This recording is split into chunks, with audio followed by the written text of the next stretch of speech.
L'automne lyonnais s'infiltrait dans chaque pierre du vieux Lyon comme une mélancolie qui ne demandait qu'à être comprise. Sophie Moreau, 38 ans, remontait la rue Saint-Jean, avec 2 valises fatiguées et 15 années de mariage qui pesaient plus lourd que tous ses bagages réunis. Les pavés anciens résonnaient sous ses pas, créant une symphonie solitaire qui accompagnait ses pensées fragmentées. L'appartement qu'elle avait loué au 3e étage d'un immeuble Renaissance l'accueillit avec son silence austère. 3 pièces modestes qui sentaient encore la peinture fraîche et l'absence de vie. Sophie déposa ses valises au centre du salon vide et observa par la fenêtre la basilique Notre-Dame de Fourvière qui dominait la ville comme une gardienne bienveillante de tous les recommencements. Architecte de formation, Sophie avait autrefois dessiné des maisons qui abritèrent les rêves des autres. Aujourd'hui, elle peinait à imaginer comment meuble un espace qui devait devenir son nouveau foyer. Paris lui semblait déjà si loin, avec son agence d'architecture prospère qu'elle avait dû abandonner après le divorce. Marc, son ex-mari, avait tout gardé. L'entreprise qu'ils avaient construite ensemble, la maison familiale de Neuilly, et surtout Emma, leur fille de 16 ans qui avait choisi de rester auprès de son père pour terminer sa terminale dans son lycée parisien. « Maman, tu ressembles à un fantôme », lui avait dit Emma lors de leur dernière conversation téléphonique avant le départ. Sophie avait raccroché brutalement, incapable de nier cette vérité crue. Elle était effectivement devenue l'ombre d'elle-même, une femme qui avait perdu tous ses repères en découvrant les multiples liaisons de Marc avec de jeunes stagiaires de l'agence. Les premiers jours s'écoulèrent dans un brouillard de démarches administratives et de nuits d'insomnie ponctuées par le vin rouge local qu'elle achetait à l'épicerie du coin. Monsieur Dubois, le propriétaire, la regardait avec cette bienveillance teintée de curiosité que réservent les Lyonnais aux nouveaux arrivants qui semblent porter le poids du monde sur leurs épaules. Sophie tentait de travailler en freelance, acceptant de petits projets de rénovation qui ne nécessitaient pas sa présence physique. Mais sa créativité semblait s'être évaporée avec sa confiance en elle. Ses esquisses manquèrent de vie, ses plans techniques étaient incorrects, mais dénués de cette âme architecturale qui avait fait sa réputation. Elle passait des heures devant son écran d'ordinateur, à fixer des lignes droites qui refusaient obstinément de devenir des foyers chaleureux. La solitude de Lyon était différente de celle qu'elle avait connue dans son mariage. À Paris, elle était seule au milieu du mensonge et de l'indifférence. Ici, elle était seule face à elle-même, sans les masques sociaux et professionnels qui l'avaient protégée pendant des années. Cette nudité émotionnelle était terrifiante et libératrice à la fois. Les après-midi s'étiraient interminablement. Sophie explorait sa nouvelle ville avec l'attention d'une anthropologue découvrant une civilisation inconnue. Les traboules secrètes du vieux Lyon lui rappelaient que même les chemins les plus complexes menaient de quelque part. La place Bellecour, avec son immensité rassurante, l'invitait à contempler l'horizon sans se sentir jugée. Et les quais du Rhône lui offraient ces promenades méditatives où ses pas synchronisaient lentement avec les battements de son cœur blessé. Mais c'était le soir que la vérité remontait à la surface comme une marée noire. Seule dans son appartement aux murs encore vides, Sophie affrontait le miroir impitoyable de ses choix de vie. Comment avait-elle pu passer tant d'années à côté de sa propre existence ? Comment avait-elle accepté que Marc la diminue progressivement, critique ses projets architecturaux, néglige ses besoins affectifs, et finalement la trompe avec une désinvolture qui frisait le mépris ? Les questions tournaient en boucle dans sa tête comme un manège infernal. Elle se versait un verre de Côte-du-Rhône et s'installait sur le canapé Ikea qu'elle avait monté tant bien que mal, regardant les lumières de Lyon scintiller dans la nuit. Parfois, elle tentait d'appeler Emma, mais sa fille était souvent occupée par ses révisions de baccalauréat et ses sorties d'adolescente. Leur relation s'était distendue depuis le divorce, non pas par manque d'amour, mais parce que Sophie ne savait plus comment être mère quand elle ne savait plus comment être femme. « Je ne te reconnais plus », lui avait dit sa sœur Isabelle lors d'une de leurs conversations téléphoniques hebdomadaires. Isabelle vivait à Toulouse avec sa famille stable et ses certitudes rassurantes. Elle ne comprenait pas comment Sophie avait pu tout plaquer pour s'installer dans une ville où elle ne connaissait personne. « Tu aurais dû te battre pour récupérer ta moitié de l'agence », répétait-elle. Mais Sophie n'avait plus la force de se battre. Elle avait juste eu besoin de fuir, de mettre de la distance géographique et émotionnelle avec une vie qui n'était plus la sienne. Le mois d'octobre touchait à sa fin quand Sophie réalisa qu'elle n'avait eu de véritable conversation avec un être humain depuis son installation.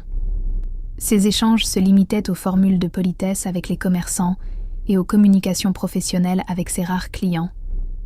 Cette prise de conscience la fit paniquer. Elle qui avait toujours été sociable, qui animait les dîners d'affaires et charmait les clients de l'agence, se transformait en ermite urbaine.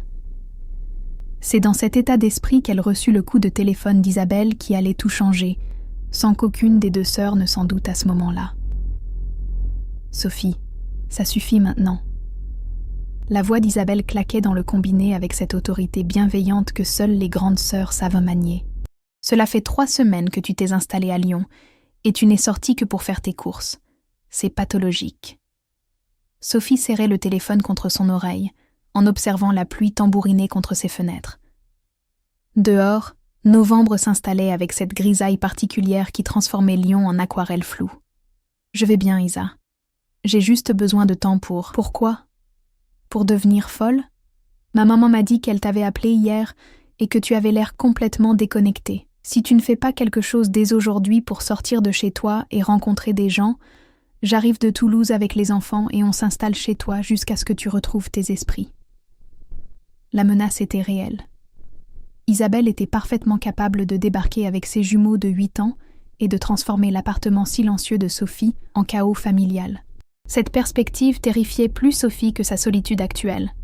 « Qu'est-ce que tu me proposes exactement ?» demanda Sophie en soupirant. « Du yoga. J'ai trouvé un studio fantastique près de chez toi. Lumière intérieure, ça s'appelle. Les avis Google sont excellents et ils ont des cours pour débutants. Tu y vas cet après-midi pour le cours de 17h où j'arrive demain matin. » Sophie connaissait suffisamment sa sœur pour savoir que négocier était inutile.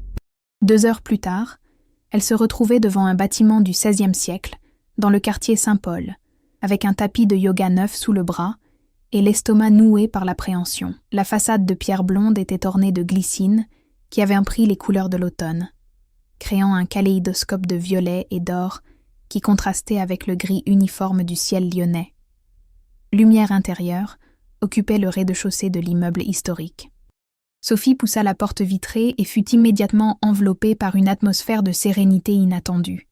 L'espace avait été aménagé avec un respect évident pour l'architecture originale. Les voûtes en pierre étaient mises en valeur par un éclairage tamisé et le sol en parquet ancien craquait musicalement sous les pas.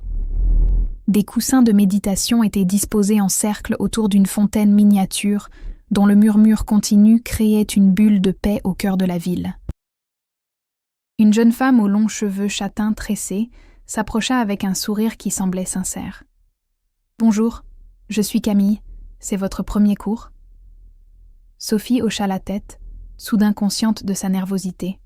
« Sophie, ma sœur m'a inscrite. Je ne sais pas vraiment à quoi m'attendre. » Camille devait avoir une 20aine d'années, mais quelque chose dans son regard trahissait une maturité qui ne correspondait pas à son âge apparent. Elle portait une tenue simple, leggings noirs et débardeurs couleur lavande, qui mettaient en valeur une silhouette gracieuse, sans être ostentatoire. « C'est parfait. Le yoga n'a pas d'attente, seulement des invitations. Venez, je vais vous montrer où vous installer. » La salle principale était un ancien cellier voûté transformé en studio.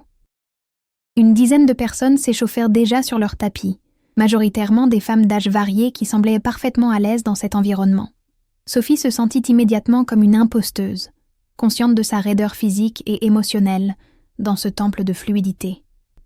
Camille lui désigna une place près d'une fenêtre qui donnait sur une petite cour intérieure où un figuier centenaire étendait ses branches nues.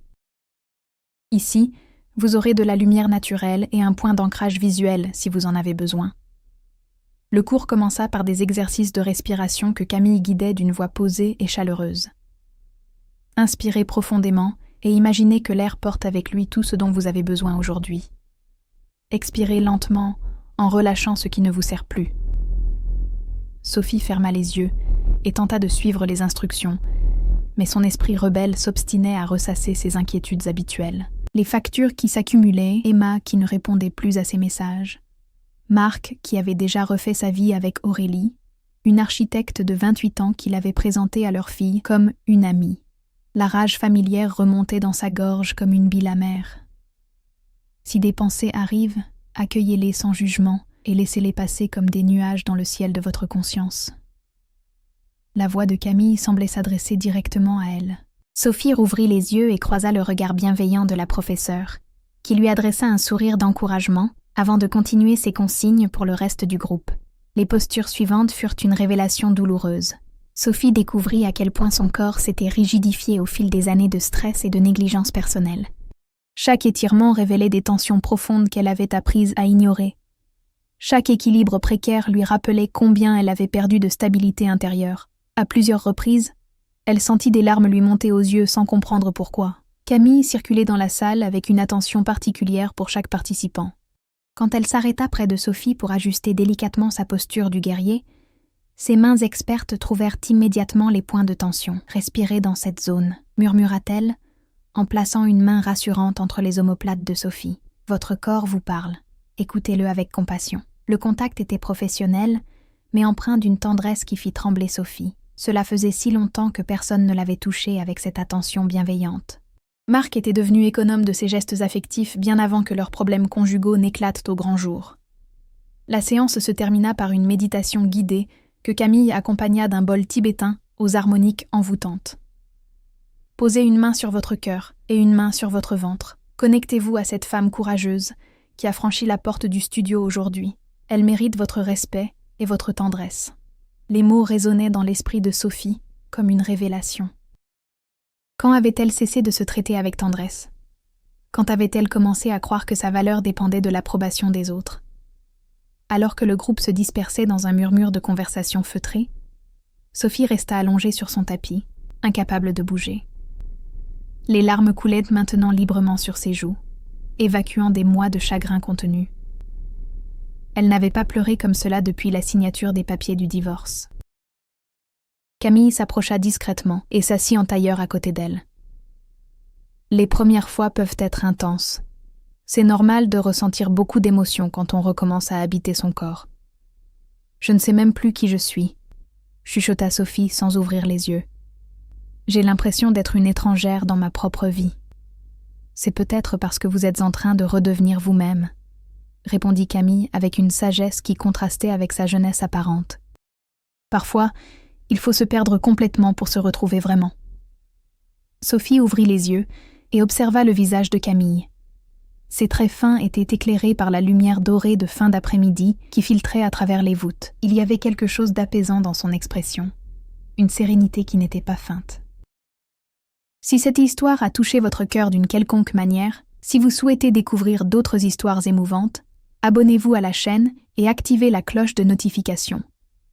Vos likes et commentaires n'aident pas seulement la chaîne à grandir. Ils me montrent que je ne suis plus seule dans cette conversation, que nous avons créé ensemble un espace où des histoires comme la mienne peuvent être racontées sans peur. Sophie se redressa lentement, essuyant ses larmes avec le dos de sa main. « Je peux revenir ? Bien sûr, nous avons des cours tous les jours. Et si vous voulez, je propose aussi des séances individuelles de thérapie corporelle. Parfois, quand on traverse des périodes difficiles, le corps a besoin d'une attention particulière pour se réparer. » L'offre était tentante, mais Sophie hésitait encore. S'engager dans une démarche thérapeutique signifiait admettre qu'elle avait besoin d'aide, ce qui heurtait son orgueil de femme indépendante. « Réfléchissez-y », ajouta Camille en se levant gracieusement. « Votre corps vous a déjà dit beaucoup de choses aujourd'hui. Laissez-lui le temps de vous en dire davantage. » Sophie rangea son tapis neuf et quitta le studio avec une sensation étrange dans la poitrine. Pour la première fois depuis son installation à Lyon, elle ne se sentait pas complètement seule. En remontant les ruelles pavées vers son appartement, elle remarqua des détails qui lui avaient échappé. Une boulangerie artisanale qui embaumait le pain frais, un café-librairie où des étudiants dissertaient avec passion, un fleuriste qui créait des bouquets aux couleurs automnales. Lyon lui sembla soudain moins hostile, comme si la ville s'ouvrait progressivement à celle qu'elle pourrait devenir. Le soir même, elle appela Emma pour la première fois depuis 1 semaine. Sa fille remarqua immédiatement le changement dans sa voix. « Maman, tu as l'air différente, moins fatiguée. J'ai fait du yoga aujourd'hui, c'était inattendu. » « Tant mieux. Papa disait que tu déprimais complètement depuis le divorce. Moi, je lui ai dit que tu avais juste besoin de temps pour retrouver tes marques. » Sophie sourit en entendant cette maturité dans la voix de sa fille. Emma avait hérité de son intelligence émotionnelle, même si l'adolescence la poussait parfois à s'en servir comme d'une arme. « Tu me manques, ma chérie. Toi aussi, maman. Mais je pense que tu as bien fait de partir. Tu n'étais plus toi-même ici. » Cette conversation lui réchauffa le cœur, plus que tous les vins de Bourgogne qu'elle avait bu en solitaire depuis son arrivée. En s'endormant ce soir-là, Sophie repensa aux mots de Camille sur le courage qu'il fallait pour franchir la porte du studio. Peut-être était-elle effectivement plus courageuse qu'elle ne le pensait. 3 semaines s'étaient écoulées depuis le premier cours de yoga, et Sophie était devenue une habituée du studio Lumière intérieure. Elle avait trouvé son rythme, cours collectif le lundi, mercredi et vendredi, qui structurait sa semaine et lui offrait cette routine bienveillante dont elle avait besoin pour sortir de l'isolement. Les autres participantes commençaient à la saluer chaleureusement, et elle découvrait lentement cette solidarité féminine qu'elle avait oubliée pendant ces années de mariage où Marc monopolisait leur vie sociale. Mais c'était surtout Camille qui captivait son attention. La jeune professeure avait cette façon unique de s'adresser à chacune personnellement, même dans un cours collectif. Ses ajustements posturaux étaient toujours précis et respectueux. Ses conseils de respiration semblaient parfaitement adaptés à l'état émotionnel du moment. Sophie se surprenait à arriver plus tôt et partir plus tard, espérant prolonger les quelques échanges qu'elle partageait après les séances. « Vous semblez porter beaucoup de tension dans le haut du dos et les épaules », lui avait fait remarquer Camille après un cours particulièrement difficile.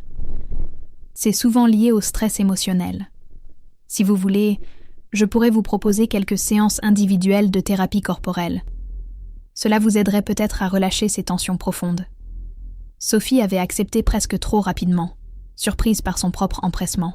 Elles avaient convenu d'un rendez-vous le samedi suivant dans la petite salle adjacente au studio principal que Camille utilisait pour ses consultations privées. Ce samedi-là, Sophie arriva avec 10 minutes d'avance, les mains moites et le cœur battant d'une appréhension qu'elle ne parvenait pas à analyser.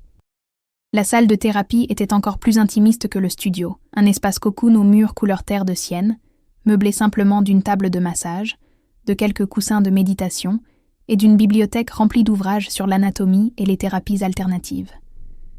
Camille l'accueillit vêtue d'une tunique blanche qui accentuait la luminosité de son regard. « Comment vous sentez-vous aujourd'hui, Sophie ? Y a-t-il des zones particulièrement tendues ou douloureuses ?» Sophie s'installa sur la chaise qui lui était désignée, soudain consciente de sa nervosité. Les épaules, toujours, et le bas du dos depuis quelques jours. Mon médecin dit que c'est psychosomatique, lié au stress du divorce. Camille hocha la tête avec compréhension. Le corps garde la mémoire de tout ce que nous vivons. Parfois, il nous parle à sa façon quand nous n'arrivons pas à exprimer nos émotions autrement. Voulez-vous me parler de ce que vous avez traversé récemment ? C'était la première fois depuis des mois que quelqu'un posait cette question avec une véritable intention d'écoute. Marc avait toujours balayé ses états d'âme d'un geste impatient. Sa famille cherchait des solutions pratiques avant de comprendre le problème, et ses anciennes amies parisiennes avaient choisi leur camp après le divorce. Camille, elle, attendait simplement, ses mains posées calmement sur ses genoux, son regard exempt de jugement. Les mots sortirent alors comme une digue qui cède. Sophie raconta les 15 années d'un mariage qui s'était délité progressivement, les critiques constantes de Marc sur son travail et son apparence, la découverte de ses liaisons multiples, l'humiliation du divorce et la perte de tout ce qu'elle avait construit professionnellement. Elle parla d'Emma qui lui échappait, de sa solitude à Lyon, de cette impression de ne plus savoir qui elle était, sans les rôles d'épouse et de mère qu'elle avait endossés si longtemps. Camille écoutait sans interrompre, se contentant de hocher la tête ou de murmurer des encouragements. Quand Sophie eut terminé, les yeux rougis et la voix enrouée, un silence paisible s'installa dans la pièce. « Vous avez traversé un deuil, » dit finalement Camille. « Le deuil de la femme que vous pensiez être, de la vie que vous pensiez mener. C'est normal que votre corps porte cette tristesse et cette colère. Voulez-vous que nous travaillions ensemble pour l'aider à relâcher ce qu'il retient ?» Sophie accepta, et Camille lui expliqua le déroulement de la séance. Elle devrait garder ses sous-vêtements et s'allonger sur la table de massage recouverte d'un drap moelleux. Camille utiliserait des techniques d'acupression et de massage thérapeutique pour dénouer les tensions, en se concentrant sur les zones où les émotions semblaient s'être cristallisées. Quand les mains expertes de Camille se posèrent sur ses épaules contractées, Sophie eut un mouvement de recul involontaire. Cela faisait si longtemps qu'on ne l'avait pas touchée avec attention et bienveillance.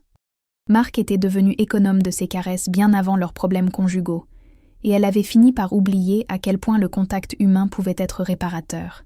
« Respirez profondément et essayez de vous détendre », murmura Camille en commençant à travailler sur les nœuds de tension.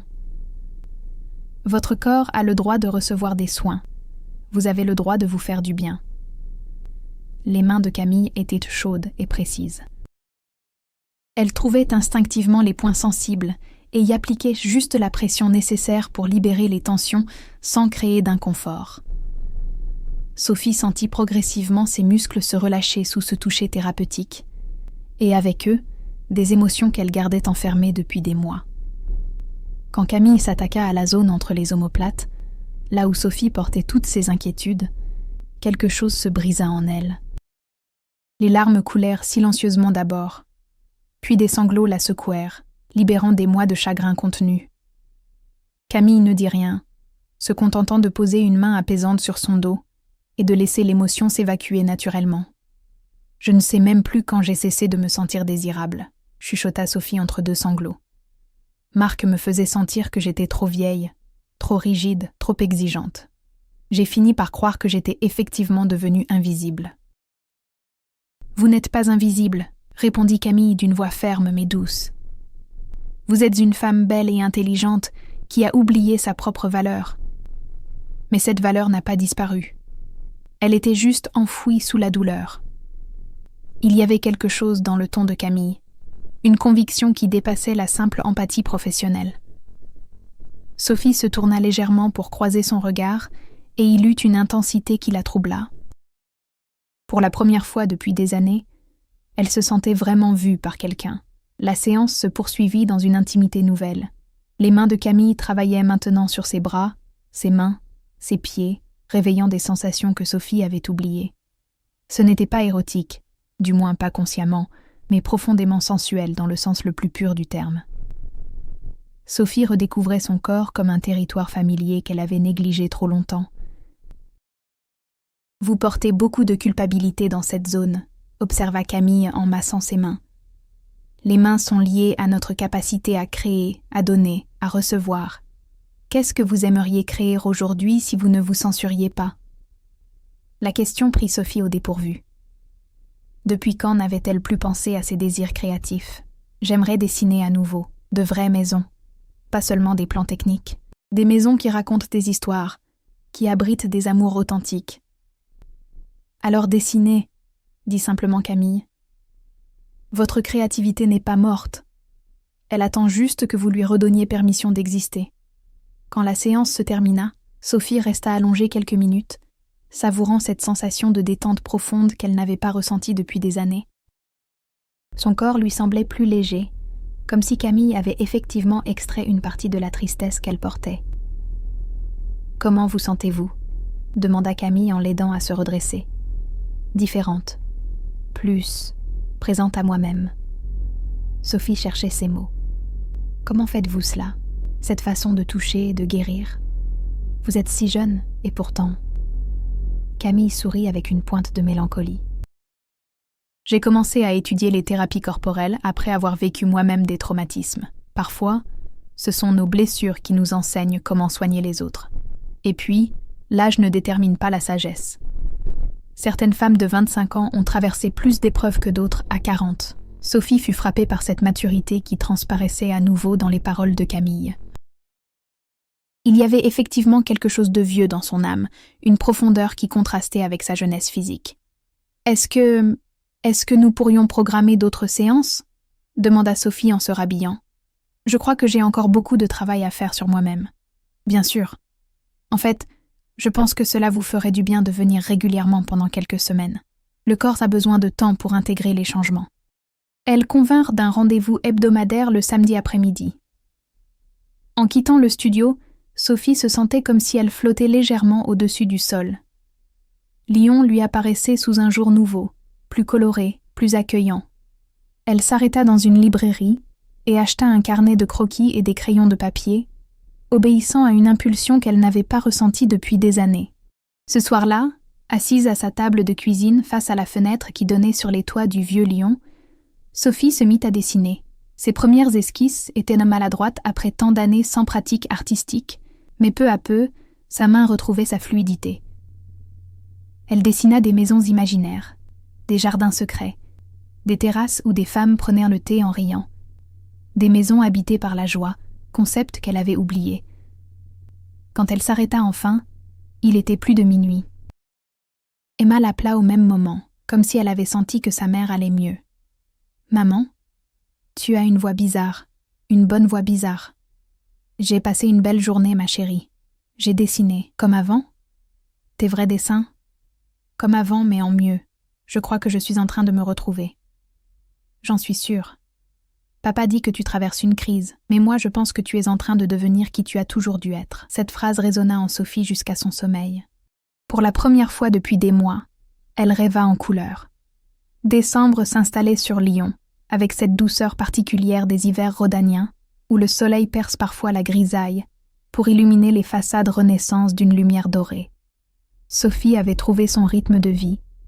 3 cours de yoga par semaine, une séance de thérapie corporelle le samedi, et des journées consacrées à ses projets d'architecture freelance qui reprenaient progressivement de la couleur. Ses dessins du soir étaient devenus un rituel précieux, moment de pure créativité où elle se reconnectait avec la femme qu'elle avait été avant le mariage. Mais c'était surtout ses interactions avec Camille qui structuraient vraiment sa semaine. Les séances de thérapie étaient devenues des parenthèses d'intimité, où Sophie se découvrait couche après couche, guidée par les mains expertes et les questions justes de la jeune thérapeute. Camille avait cette capacité rare de créer un espace de confiance absolue où Sophie pouvait exprimer des pensées qu'elle n'avait jamais formulées, même à elle-même. « Vous semblez plus rayonnante ces dernières semaines », avait observé Camille lors de leur 5e séance. « Votre corps a changé. Il y a moins de raideur défensive, plus de fluidité naturelle. » C'était vrai.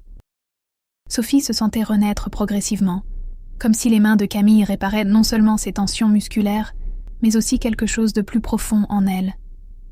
Elle dormait mieux, souriait plus facilement, et même ses conversations téléphoniques avec Emma avaient retrouvé cette complicité qu'elle croyait perdue à jamais. Mais quelque chose d'autre naissait parallèlement à cette guérison, quelque chose que Sophie n'osait pas nommer. Elle se surprenait à penser à Camille entre les séances, à anticiper leurs retrouvailles du samedi, avec une impatience qui dépassait le simple besoin thérapeutique. Elle analysait chaque parole échangée, chaque regard, chaque contact prolongé lors des ajustements posturaux en cours collectif. La différence d'âge la préoccupait. Camille avait 25 ans, l'âge qu'elle avait quand elle avait épousé Marc. Cette synchronicité troublante la renvoyait à sa propre histoire, mais cette fois, dans le rôle de l'aînée, elle se demandait ce qu'une jeune femme brillante et sensuelle comme Camille pouvait bien trouver d'intéressant chez une architecte de 38 ans fraîchement divorcée et encore fragile émotionnellement. Car Camille était indéniablement séduisante. Pas d'une beauté classique et froide, mais avec cette grâce naturelle et cette présence magnétique qui attirèrent l'attention sans effort apparent. Sophie avait remarqué que d'autres participantes au cours semblaient également sous le charme de leur professeur, et cette observation attisait en elle une jalousie qu'elle jugeait ridicule. Un samedi de mi-décembre, alors que la première neige de l'hiver commençait à saupoudrer les toits lyonnais, quelque chose bascula définitivement. Camille travaillait sur les tensions cervicales de Sophie quand celle-ci eut un mouvement de recul involontaire. « Qu'est-ce qui se passe ?» demanda doucement Camille en retirant ses mains. Sophie hésita, puis décida de dire la vérité. « C'est troublant pour moi ces séances. Je ne sais plus très bien distinguer ce qui relève du soin thérapeutique et ce qui relève d'autre chose. » Camille s'assit sur la chaise face à la table de massage, son expression devenant plus grave. « Qu'est-ce que vous ressentez exactement ?»« De la gratitude, évidemment. Vous m'avez aidé à me reconstruire d'une façon que je n'aurais jamais imaginée. Mais aussi, Sophie cherchait ses mots, le cœur battant. Aussi quelque chose que je n'ai pas ressenti depuis très longtemps, une attirance, une envie de vous connaître au-delà de nos séances. » Le silence qui suivit sembla s'étirer à l'infini. Sophie regretta immédiatement sa franchise, certaine d'avoir franchi une ligne professionnelle inacceptable. Camille allait sûrement mettre fin à leur relation thérapeutique, peut-être même lui demander de ne plus revenir au studio. Mais quand Camille parla enfin, sa voix était douce et sans jugement. « Je dois vous avouer que ces sentiments ne sont pas unilatéraux, Sophie. Vous êtes une femme remarquable, et ce que nous avons construit ensemble dépasse effectivement le cadre strictement thérapeutique. » Sophie se redressa, surprise par cette confession. « Vraiment ? » ?»« Vraiment. Mais c'est compliqué pour moi aussi. Vous êtes techniquement ma patiente, et je me dois de respecter certaines limites éthiques. Sans compter que... » Camille hésita à son tour. « Sans compter que vous sortez d'une relation difficile et que vous êtes encore en processus de guérison. Je ne voudrais pas que vous confondiez gratitude et attraction. » Cette lucidité blessa Sophie plus qu'elle ne l'aurait cru. « Vous pensez que je ne sais pas faire la différence ? Je pense que vous êtes dans une phase de reconstruction identitaire où tout se mélange. Et je pense aussi que la différence d'âge entre nous complique les choses. J'ai 25 ans, Sophie.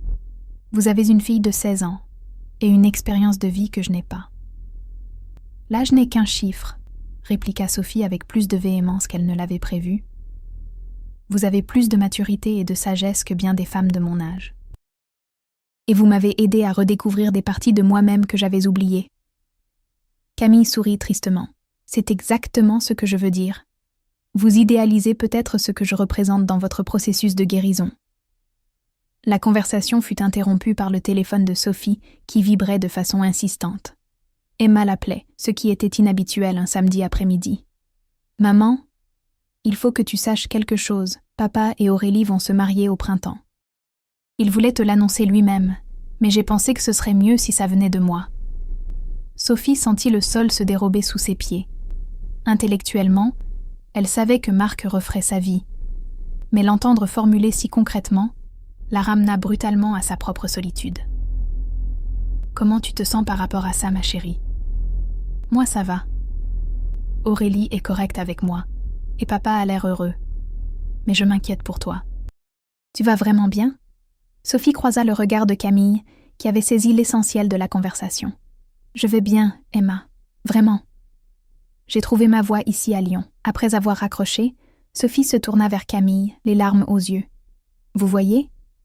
Lui, il peut refaire sa vie avec une femme plus jeune sans que personne trouve ça choquant. Mais moi, je dois analyser mes sentiments au microscope pour m'assurer qu'ils sont légitimes. » Camille se leva et vint s'asseoir au bord de la table de massage, près de Sophie. « Ce n'est pas la même situation, et vous le savez.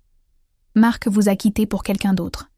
Nous construisons quelque chose depuis le début, sur des bases saines. Alors vous admettez qu'il y a un « nous » ? Camille prit la main de Sophie dans les siennes, geste qui dépassait clairement le cadre thérapeutique.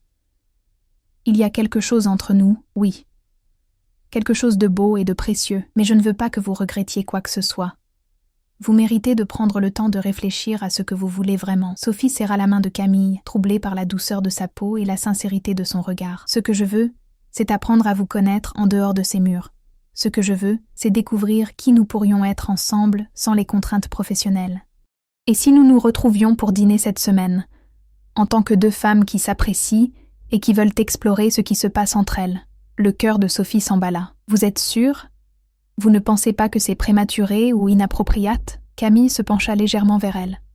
« Sophie, j'ai 25 ans, mais j'ai vécu suffisamment d'expérience pour savoir reconnaître quelque chose de spécial quand ça se présente.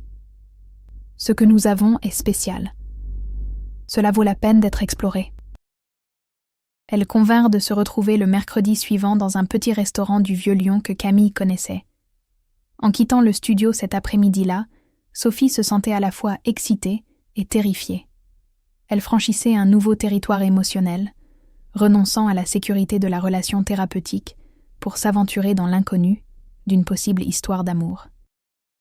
Le soir même, elle appela Isabelle pour lui annoncer la nouvelle du remariage de Marc et, avec plus de prudence, l'évolution de sa relation avec Camille.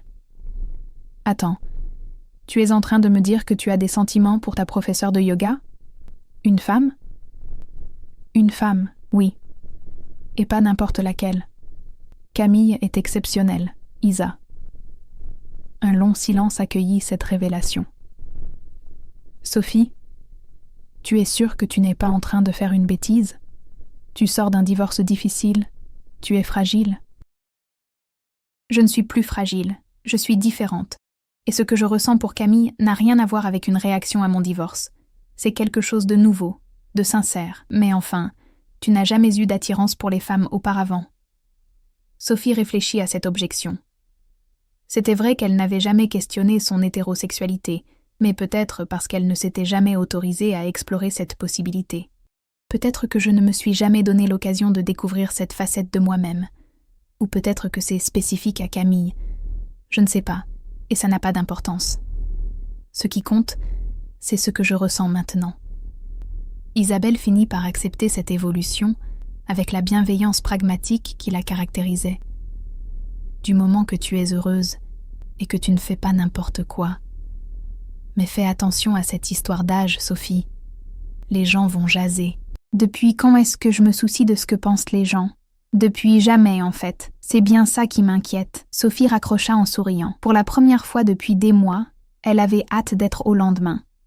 Elle se préparait à vivre quelque chose qu'elle n'avait jamais vécu. Une relation amoureuse construite sur l'égalité, le respect mutuel et l'authenticité totale. Mercredi soir ne pouvait pas arriver assez vite.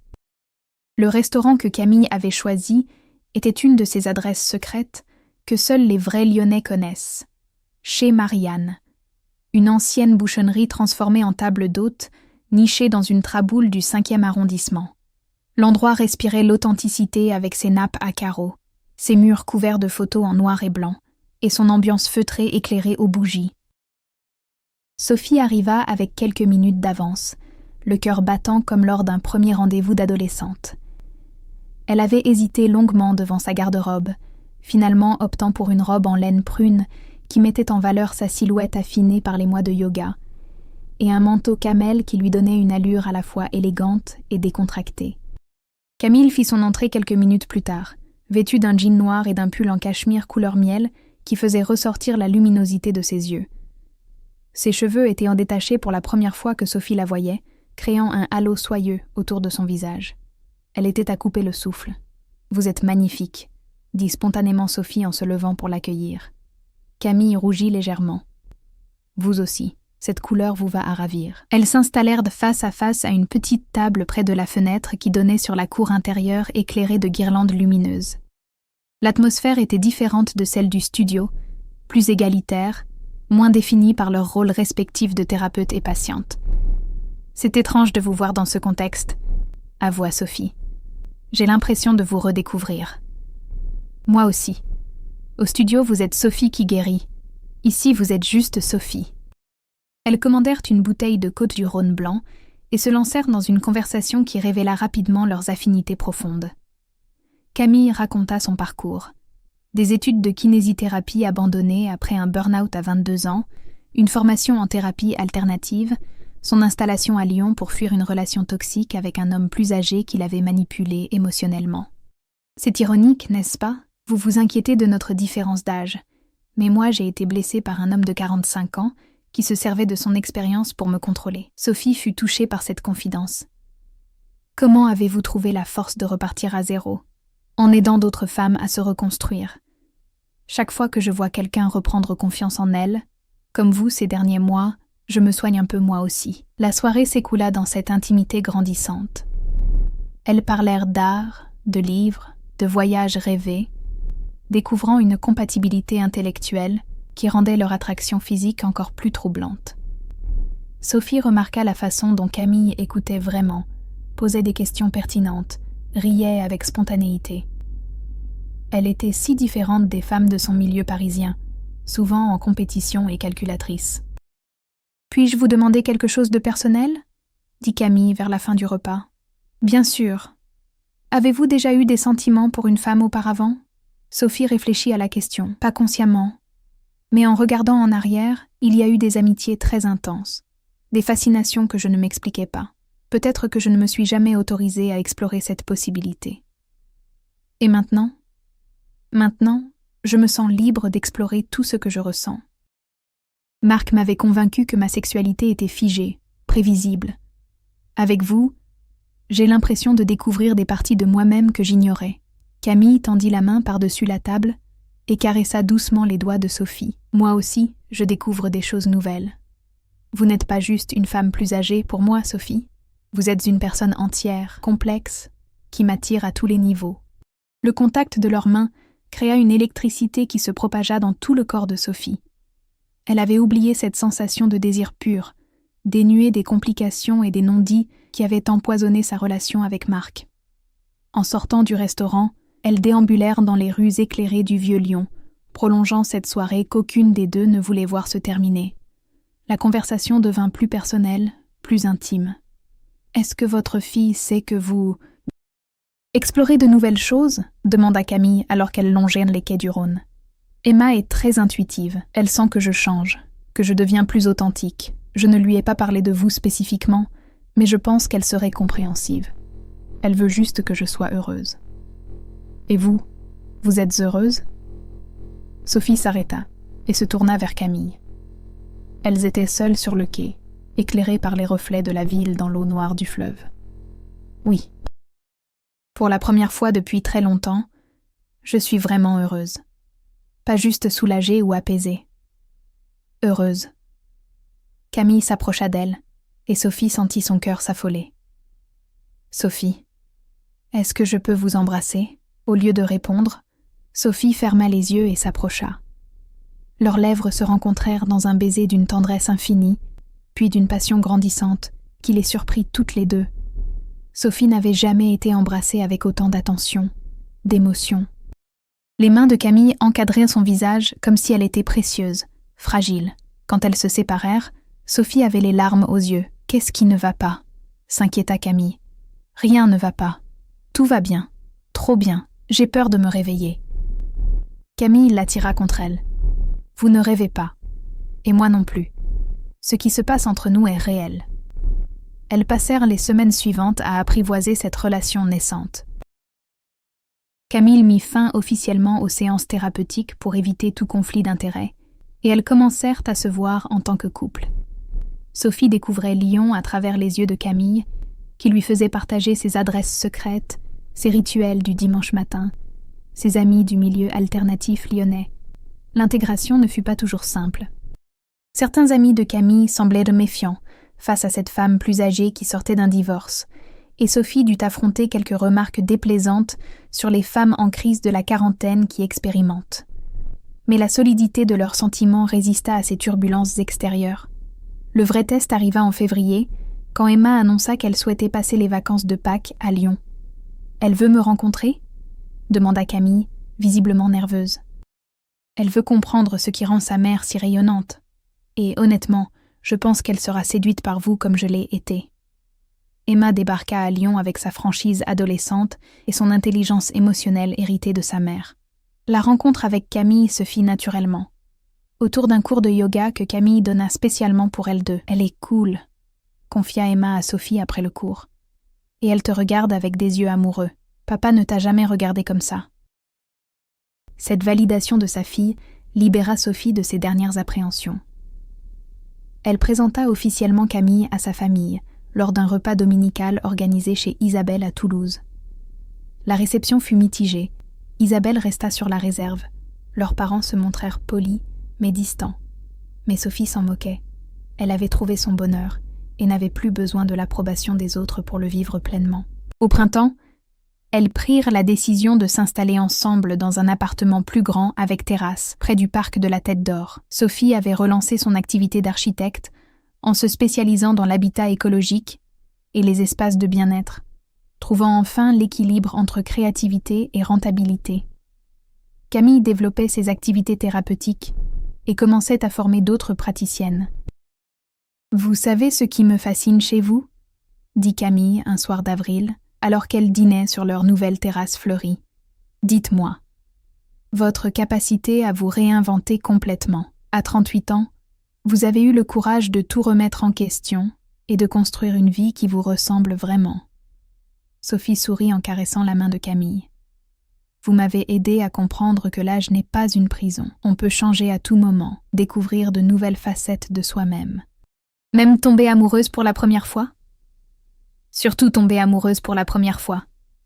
Parce que ce que je vivais avant, ce n'était pas de l'amour. C'était de l'habitude, de la dépendance, de la peur de la solitude. Avec vous, j'apprends ce que c'est que d'aimer quelqu'un pour ce qu'il est vraiment, et d'être aimé en retour sans condition. Cette conversation fut interrompue par un appel d'Emma, qui annonçait sa réussite au baccalauréat et sa décision d'étudier l'architecture d'intérieur à Lyon l'année suivante. « Je veux être près de toi, maman, et j'aime bien l'idée d'avoir Camille comme belle-mère.